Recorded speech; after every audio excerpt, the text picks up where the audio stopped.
आज मी बनवणार आहे कढी. त्यासाठी लागणारं साहित्य आहे लसूण, कढीपत्ता, जिरे, हिरव्या मिरच्या, ताक आणि सोबतच डाळीचं पीठ.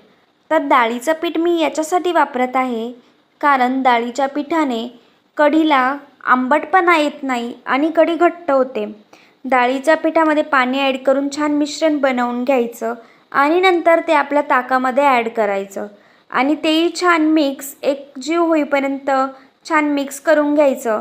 नंतर मी मिक्सर जारमध्ये लसूण, जिरे आणि हिरव्या मिरच्या यांची पेस्ट बनवून घेणार आहे. तेलामध्ये इथे मी फोडणी दिली जिरे, मोहरी, कढीपत्ता, लसूण आणि आपण बनवलेली पेस्ट. नंतर मी ताकामध्ये हळद ॲड केली आणि हे ताक त्या फोडणीमध्ये मिक्स करायचं आणि वरतून थोडंसं मीठ ॲड करायचं आणि आपण ही कढी कमी गॅसवरती 2 ते 3 मिनिटासाठी शिजवून घेणार आहोत.